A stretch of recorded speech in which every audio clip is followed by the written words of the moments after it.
जय हिंद दोस्तों।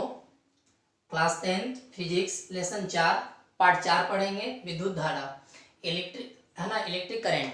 पार्ट 3 तक हम लोग कर लिए थे, उसका प्लेलिस्ट भी बन चुका होगा दोस्तों, आप उसको प्लेलिस्ट में देख लीजिएगा। वीडियो को अंत तक बनाए रखिएगा। क्यों बनाए रखिएगा, ध्यान रखिए। इसमें क्या क्या पढ़ने वाले हैं? विद्युत धारा के ऊष्मीय प्रभाव, जूल के नियम, विद्युत शक्ति, तापन अवयव, विद्युत ऊर्जा। विद्युत ऊर्जा में खास बात है कि हम लोग एक बल्ब जलाते हैं तो 4 रुपया 2 रुपया 4 रुपया 20 पैसा आता है, और हीटर जलाते हैं तो 3 रुपया 60 पैसा आता है। इसको प्रूफ के साथ जानेंगे हम लोग। उसके बाद से नाइक्रोम के तार कैसे बनते हैं, ठीक है। उसके बाद हम जानेंगे कि विद्युत बल्ब होता क्या है और फ्यूज होता क्या है, ठीक है। तो वीडियो को अंत तक बने रहिएगा। चैनल पर नया है तो सब्सक्राइब जरूर कर लीजिएगा, ठीक है दोस्तों। तो चलिए स्टार्ट करते हैं। तो ध्यान रखिएगा विद्युत ऊर्जा के ऊष्मीय प्रभाव, ठीक है दोस्तों। तो डायग्राम के साथ आप लोगों को बगल में डायग्राम भी मिलता होगा, और समझते रहिएगा। जब किसी चालक से विद्युत धारा प्रवाहित की जाती है तब वह चालक गर्म हो जाता है, और गर्म होने के बाद विद्युत ऊर्जा का उष्मा में रूपांतरण होता है। उस विद्युत धारा के ऊष्मीय प्रभाव है ना, उसे विद्युत धारा का ऊष्मीय प्रभाव कहा जाता है। तो गौर करने वाली बात है, उसमें क्या याद रखना है, यदि किसी चालक से विद्युत धारा प्रवाहित होती है तब वह चालक गर्म हो जाता है, और गर्म होने के बाद विद्युत ऊर्जा उष्मा में रूपांतरण होता है। विद्युत ऊर्जा क्या होता है? उष्मा में रूपांतरण होता है ना। उसे ही विद्युत धारा का ऊष्मीय प्रभाव कहा जाता है। जैसे हीटर, आयरन, रूम हीटर, ये सब जलाओगे तो उष्मा निकलेगा, चालक है ना। करंट करोगे चालक निकलेगा, चालक से क्या होगा? विद्युत धारा प्रवाहित होगा, विद्युत धारा से गर्म होगा, गर्म होने के बाद विद्युत ऊर्जा में उष्मा में रूपांतरण होगा। कौन कौन सा रूपांतरण होता है? हीटर, आयरन और रूम हीटर, ठीक है। ठंडे के मौसम में ज्यादातर इसका प्रयोग करते हैं, ETC, ठीक है। U बराबर IE² RT, है ना। U मतलब उष्मा हो जाएगा, I मतलब धारा हो जाएगा, R मतलब प्रतिरोध हो जाएगा, समय मतलब टाइम हो जाएगा। यहाँ तक कोई दिक्कत दोस्तों? चलिए आप देख रहे होंगे, ठीक है। बगल में आप लोगों को फिगर मिलता होगा। अब ध्यान रखिए जूल के नियम। यदि एक विभवांतर के दो प्रतिरोधों पर आरोपित किया जाए तो कम प्रतिरोध वाले प्रतिरोधक में अधिक उष्मा उत्पन्न होगी। इन्हें ही जूल के नियम के नाम से जाना जाता है, ठीक है दोस्तों। आप लोग देखे होंगे दोस्तों, थर्मस वगैरह देखे होंगे। पानी जैसे उसमें ठंडा गर्म पानी रखा जाता है तो गर्म ही रहता है करीबन 8 घंटा 9 घंटा। ये किसने कहा था? तो जूल के नियम ने कहा था। तो बोले थे कि यदि एक विभवांतर के दो प्रतिरोधों पर आरोपित किया जाए तो कम प्रतिरोध वाला, ठीक है, इसको ढक्कन में कम प्रतिरोध वाला, है ना, प्रतिरोध में अधिक उष्मा उत्पन्न होगी। इन्हें ही जूल के नियम के नाम से जाना जाता है। इनका फॉर्मूला होता है U बराबर V² ठीक है दोस्तों। T इधर भी लिख सकते हो, T इधर भी लिख सकते हो, कोई बात नहीं है। अब आते हैं विद्युत शक्ति के बारे में, इलेक्ट्रिक पावर के बारे में। किसी विद्युत परिपथ में विद्युत ऊर्जा के खर्च की दर को, है ना, दर को उस परिपथ की विद्युत शक्ति कहते हैं। ध्यान देने वाला बात है दोस्तों कि किसी विद्युत परिपथ में विद्युत ऊर्जा के खर्च की दर को हम लोग क्या कहते हैं? विद्युत शक्ति कहते हैं, है ना। इसका ऐसा ही मात्रक वाट होता है। क्या होता है दोस्तों? वाट होता है। तो वाट बराबर होता है PT होता है। क्या होता है? PT, याद रहेगा। चलिए अब तापन अवयव देखिएगा। तापन अवयव क्या है? हीटिंग, है ना, एलिमेंट। इस उपकरण से विद्युत धारा प्रवाहित करने पर उष्मा उत्पन्न होती है ना। इस उपकरण से, किस उपकरण से तो बताया जाएगा। विद्युत धारा प्रवाहित करने पर उष्मा उत्पन्न होती है, उसे तापन अवयव कहते हैं। तो कौन कौन सा उपकरण है दोस्तों? तो हीटर है, आयरन है, रूम हीटर है। इसमें प्रतिरोधकता और गलनांक अत्यधिक ऊंचे होता है। तो सही बात है, हीटर, आयरन और रूम हीटर में इसका प्रतिरोध क्या होता है? बहुत ज्यादा होता है, ठीक है दोस्तों, जिससे उष्मा निकलता है, वही आपका तापन अवयव है। तो ये ध्यान रखिएगा कि विद्युत शक्ति और विद्युत ऊर्जा एक ही जैसा होगा। गौर कीजिएगा, यह विद्युत ऊर्जा की खर्च की दर बताता है। खर्च की दर को हम लोग विद्युत शक्ति कहते हैं। अब यहाँ पर ध्यान दीजिएगा कि बल्ब द्वारा खर्च की दर को हम लोग क्या कहते हैं? विद्युत ऊर्जा कहते हैं। गौर से समझिएगा दोस्तों, यहाँ पर है क्या कि किसी विद्युत परिपथ में यानी उसके रास्ता में विद्युत ऊर्जा के खर्च की दर को, और यहाँ पर है बिजली के बल्ब के खर्च द्वारा, है ना, बिजली के बल्ब द्वारा खर्च की दर को विद्युत ऊर्जा कहते हैं, ठीक है दोस्तों। अब गौर कीजिएगा, देखिए किसी विद्युत परिपथ में बिजली के बल्ब द्वारा खर्च की दर को भी उस परिपथ की विद्युत ऊर्जा कहते हैं, ठीक है। अब गौर कीजिएगा, अभी भी समझ में अगर नहीं आया होगा तो ध्यान दीजिएगा। जैसे 220 वोल्ट के विभवांतर पर 60 वाट की शक्ति उपयोग करेंगे तो प्रति सेकंड इस बल्ब के कारण 60 जूल ऊर्जा विद्युत ऊर्जा का खर्च होगा। बल्ब मतलब पीला वाला बल्ब है ना के 60 जूल विद्युत ऊर्जा खर्च होगा, यानी 220 वोल्ट का 60 वाट का बल्ब होता है। ठीक है, उसको जलाइएगा तो वह आपको कितना खर्च होगा तो ध्यान रखेंगे। तो ध्यान देंगे कि 1 किलोवाट घंटा बराबर, यानी कि 1 घंटा में एक बल्ब को तुम जलाओगे तो 4 रुपया 20 पैसा उठेगा, यानी पीला बल्ब को जलाओगे तो 1 घंटा में 4 रुपया 20 पैसा जलेगा। ठीक है दोस्तों, वह आपको बिजली बिल से उठता है। अगर हीटर, पंखा, आयरन, मोटर यानी पानी वाला पानी सप्लाई के 1 घंटा जलाने पर यह 3 रुपया 60 पैसा आपका उठता है, यानी कि पर 1 घंटा का समझ लीजिए। तो इतना रुपया आपको खर्चा होना है। तो अब कैसे 3 रुपया 60 पैसा हुआ, तो इसको भी और हम लोग डिटेल में समझेंगे और ध्यान से। तो गौर कीजिएगा 1 किलोवाट घंटा, तो ध्यान रखिएगा 1 किलोवाट घंटा होता क्या है, तो गौर से समझिएगा। 1 किलोवाट घंटा गौर से, तो देखिए 1 किलोवाट घंटा, तो 1 किलोवाट यानी कि देखिए 1 किलो में कितना होता है, 1000 होता है। 1 किलो में कितना होता है, 1000 होता है। वाट का वाट उतरा, गुना का गुना उतरा है। देखिए घंटा का मतलब 60 होता है, इसको घंटा को सेकंड में बदलोगे तो 60 से गुना पढ़ना पड़ेगा। फिर समझिएगा, घंटा का 60 हो गया है ना, घंटा को काची में बदलेंगे, सेकंड में बदलेंगे। क्लियर हो गया। चलिए 1000 के 1000 वाट का वाट करेंगे, देखिए वाट का वाट करेंगे, गुना का गुना 36 गुना करेंगे 3600 सेकंड होगा। आप समझेंगे कि 1000 में 3600 से गुना करेंगे तो 36 पर 2 2 4 1 5, यानी 2 इधर 0 3 इधर 3 2 5 0 है। वाट और सेकंड एक जैसा हो गया। अब गौर कीजिएगा कि 2 2 4 1 5 0 है। ठीक है, तो 36 का 36 उतारेंगे, 10 के पावर 5 होना चाहिए था। 10 के पावर कितना होना चाहिए, 5। तो देखिए 2 2 4 1 5 होना चाहिए, तो एक यहाँ पर पॉइंट लिए, जैसे पॉइंट खसकाओगे तो उसका पावर बढ़ जाएगा। नहीं समझे, जैसे 36 के पावर 10 के पावर कितना हो गया तुम्हारा, 5 हो गया। ठीक है, क्लियर हो गया। 36 2 2 4 1 5, यानी 5 लिख दिया। तो 3 दशमलव जहाँ लिखोगे ना तो पावर तुम्हारा खसक जाएगा, बढ़ जाएगा। तो 3.6 इंटू 10 का पावर इतना वाट सेकेंड। अब वाट सेकंड क्या चीज में बदल गया सर, जूल में बदल गया। तो देखिए 3 रुपया 60 पैसा का आपका उठता है। तो मिनिमम आपका पीला बल्ब जलाइएगा तो 4 रुपया 4 रुपया 20 पैसा उठेगा, और हीटर आयरन मोटर जलाइएगा तो 3 रुपया 60 पैसा उठता है ना। तो एक्सप्रॉक्स में इसको मान लेते हैं 4 रुपया उठता है, एक बल्ब को जलाइएगा 4 रुपया, है ना। इसको भी एक्सप्रॉक्स में मान लिया जाए तो आपको ये भी 4 रुपया उठता है। तो अब गौर कीजिएगा दोस्तों कि 1 किलोवाट बराबर 3 का पावर 6 इंटू 10 3.6 इंटू 10 का पावर 6 जूल होता है। कोई पूछे 1 किलोवाट घंटा क्या होता है, तो बोलिएगा 3.6 इंटू 10 का पावर 10 का पावर 6 जूल होता है। तो आपको प्रूफ भी हो गया कि 3.6 कैसे आता है। अब गौर कीजिएगा जो बिजली बिल देने आता है तो उसको कहता है यूनिट। तो एक यूनिट को हम लोग कहते हैं बोट, कहते हैं BOT। बोट मतलब होता है बोर्ड ऑफ ट्रेड यूनिट, है ना। बोर्ड ऑफ ट्रेड यूनिट कहते हैं, जैसे बिजली मीटर कहते हैं। तो बिजली मीटर को हम लोग किस चीज में नापते हैं, यूनिट में नापते हैं। तो 1 यूनिट का खर्चा तुम्हारा लगभग कितना आता है, 3.6 आता है। तो सोच लो कि जितना तुम्हारा रूम है उतना तुम बल्ब जलाता होगा, तो 3 से गुना कर लीजिए। अगर 5 बल्ब जलाते होगे तो 5 तो यही 15 रुपया इसी तरह हो गया। अगर 4 रुपये के यूनिट से अगर उठेगा तो कितना होगा, 5 रूम जलाइएगा तो 5 रूम का 4 रुपये से गुना कर लीजिए, तो 5 का 20, तो एक दिन का 20 रुपया, खाली बल्ब का एक दिन का 20 रुपया, तो महीना का जोड़ लीजिए कितना होगा, 600 रुपया। इस तरह बिजली आपको घर में आता होगा दोस्तों, 1500 2000 के आसपास आता होगा। चलिए आगे चलते हैं दोस्तों, हम लोग नाइक्रोम के तार कैसे बनते हैं। नाइक्रोम के तार कैसे बनते हैं ध्यान रखिएगा। निकेल, क्रोमियम, मैग्नीशियम तथा लोहा के मिश्र धातु से नाइक्रोम के तार बनाए जाते हैं।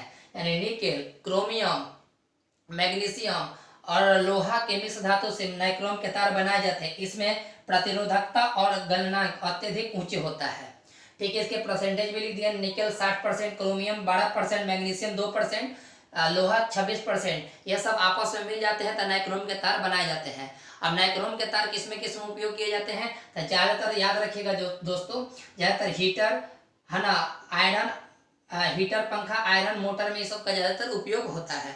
तो दोस्तों आप लोग को यह कैसा लगा आप कमेंट बॉक्स में जरूर लिखिएगा। नेक्स्ट टॉपिक देखते हैं विद्युत बल्ब के बारे में, सुरक्षा फ्यूज के बारे में, जो हम लोग को बोर्ड में सुरक्षा फ्यूज लगा होता है। तो चलिए आप इसका स्क्रीनशॉट लीजिए दोस्तों, फिर हम लोग नेक्स्ट टॉपिक देखते हैं। देखिए दोस्तों नेक्स्ट टॉपिक है विद्युत तापन। विद्युत तापन में दोस्तों क्या करना है कि सुनिए, विद्युत तापकों में नाइक्रोम की तार की कुंडली विद्युत रोधी पदार्थ जैसे चीनी मिट्टी, अभड़क आदि के आधार पर फैली रहती है। जैसे बिजली का चूल्हा, केतली, आयरन में ज्यादातर विद्युत तापक का अभाव होता है। ठीक है दोस्तों, यानी विद्युत तापक में सर जो ऊष्मा देता है ना, उसमें नाइक्रोम की तार ज्यादा दी जाती है। किसमें किसमें नाइक्रोम की तार ज्यादा दी जाती है? बिजली के चूल्हा में एक अलग से डिजाइन बना होता है ना। और केतली कौन? आयरन वाला केतली जो होता है प्रेस वाला, ये ना कि चाय ढरकाने वाला नहीं, वो वाला केतली जो देखोगे धोबी लोग उसको प्रेस वगैरह करता है, उसको केतली कहते हैं। ठीक है, आयरन में ज्यादातर विद्युत तापन का अभाव रहता है। अब गौर कीजिएगा विद्युत बल्ब। विद्युत बल्ब का बगल में डायग्राम मिलता होगा दोस्तों। विद्युत बल्ब का समझिएगा, बहुत ही इंपॉर्टेंट एग्जामिनेशन में आता है। विद्युत बल्ब में टंगस्टन के पतले तार की एक छोटी ऐंठी हुई कुंडली होती है जिसे तंतु या फिलामेंट कहते हैं। क्वेश्चन पूछेगा कि विद्युत बल्ब क्या है या फिलामेंट क्या है, तो आप लोग बता दीजिएगा। तो बताइए क्या कि विद्युत बल्ब में टंगस्टन के एक पतले तार ऐंठी हुई कुंडली होती है जिसे तंतु या फिलामेंट कहते हैं। अब आगे समझेंगे कि बल्ब के अंदर निम्न दाब पर नाइट्रोजन और आर्गन जैसे निष्क्रिय गैसों का मिश्रण प्राय भरा रहता है। यानी कि इसमें आप लोग को नाइट्रोजन और आर्गन विशेषकर भरा रहेगा और इसमें निष्क्रिय गैस भरा रहता है। किसमें भरा रहता है? बल्ब में। टंगस्टन का फिलामेंट इसलिए बनाया जाता है कि इसका गलनांक अत्यधिक उच्च होता है, अतः बिना गले है ना 2700 डिग्री सेल्सियस का श्वेत तप्त ताप प्राप्त कर सकता है। टंगस्टन की प्रतिरोधकता बहुत कम होती है, यानी कि टंगस्टन की प्रतिरोधकता बहुत कम होती है। ठीक है, इसलिए पतला और लंबा तंतु लेना पड़ता है ताकि प्रतिरोध अधिक हो और ऊष्मा अधिक उत्पन्न हो। तो गौर करने वाली बात है, क्वेश्चन यहाँ से बन सकता है कि टंगस्टन का फिलामेंट है ना क्यों बनाया जाता है? तो आदमी बता सकता है क्योंकि गलनांक उच्च होता है।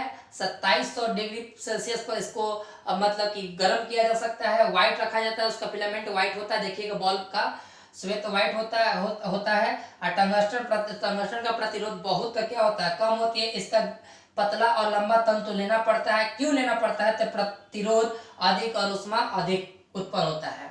ठीक है दोस्तों, ये आपका बल्ब हो गया, बल्ब का चित्र मिलता होगा। चलिए अब आते हैं फ्यूज के बारे में। फ्यूज के भी देखिएगा, बिजली के उपसर्ग को तथा मकानों में बिजली की धारा ले जाने के लिए परिपथ बनाया जाता है। उसमें कांच की नली, चीनी मिट्टी एवं एक तरह के प्लास्टिक के से ढके उपकरण होते हैं जिन्हें फ्यूज कहते हैं। फ्यूज जो होता है, फ्यूज में एक लंबा सा तार होता है, देखिए लंबा सा तार मिलता होगा है ना। एक बिजली के बल्ब होता है साइड में, फ्यूज है ना, हर एक मकानों में होता है। क्या कि वो फ्यूज इसलिए लगाया जाता है कि बहुत सारे जलने उलने से बच जाए। तो यही कह रहा है कि बिजली के उपकरण होता था मकानों में बिजली की धारा ले जाने के लिए जो परिपथ बनाया जाता है, उसमें कांच की नली, चीनी मिट्टी, एक तरह के प्लास्टिक से ढके उपकरण होते हैं जिसे फ्यूज कहा जाता है। पतला से एक तार उसमें जोड़ा जाता है फ्यूज में, वही आपका फ्यूज कहलाता है। ठीक है दोस्तों, अब आते हैं सुरक्षा फ्यूज क्या है। ठीक है दोस्तों, तो देखेंगे जब परिपथ में अचानक धारा की प्रबलता आवश्यकता से अधिक बढ़ जाती है, यानी धारा की प्रबलता आवश्यकता से अधिक बढ़ जाएगा तो क्या होगा? देखिए धारा उत्पन्न अत्यधिक ऊष्मा फ्यूज के तार को पिघला देती है। अगर धारा बढ़ जाएगा तो फ्यूज के तार को क्या करेगा? पिघला देगा। उसमें एक तार बना होता है, लपटा होता है, एक इस कुंडली से इस कुंडली तक है ना, तो पिघला देती है और परिपथ क्या होता है? टूट जाता है, यानी तारवा क्या होता है? टूट जाता है। इससे परिपथ में लगे पंखे, bulb, fridge, TV, motor etc उपकरण जलने से बच जाती है। तो सुरक्षा फ्यूज इसीलिए लगाया जाता है कि हमारे जितने भी मकान में उपयोग करने वाला चीज होता है वो हमसे बच जाए। आप गौर से समझिएगा एक बार फिर से कि जब परिपथ में अचानक धारा की प्रबलता यानी अगर हचाक देना बढ़ जाता है ना, अधिक बढ़ जाती है, तो धारा से उत्पन्न अत्यधिक ऊष्मा फ्यूज के तार को पिघला देती है और टूट जाती है। इससे परिपथ में लगे पंखे, फ्रिज, टीवी, मोटर इत्यादि जलने से बच जाती है। ठीक है दोस्तों, अगर युवा फ्यूज नहीं लगाइएगा, डायरेक्ट लाइन सप्लाई कीजिएगा, बहुत सारा नुकसान हो सकता है। अब आएंगे फ्यूज की क्षमता। उसका क्षमता क्या है? उसका पावर क्या है सर? पावर ऑफ फ्यूज का विद्युत धारा की प्रबलता के जिस मान पर पहुंचते ही फ्यूज गल जाता है उसे परिपथ की क्षमता कहते हैं। एक फ्यूज में 5 एम्पियर की धारा की प्रबलता रहती है। ध्यान रखेंगे, एगो बटन यानी एगो बटन में आपको 5 एम्पियर की धारा प्रवाहित होती है। जोड़ लीजिए कि एगो आपका छोटा सा मकान में है ना, एक बोर्ड में 5 गो स्विच दिया जाता है, तो 25 एम्पियर की आपका एक स्विच को पूरा उसको बांध कर रखता है। समझ में आया? एक बॉल 5 एम्पियर का, एक पंखा 5 एम्पियर का, एक घर में टीवी होगा तो वो भी 5 एम्पियर का, तो 15 एम्पियर। तो इसी तरह हो गया, एक नाइट बॉल जलाइएगा तो 1 एम्पियर वो हो गया, तो 20 एम्पियर हो गया। और एक आपका फ्यूज के बगल में एक लाल सा बत्ती होता है, वह भी 5 एम्पियर का।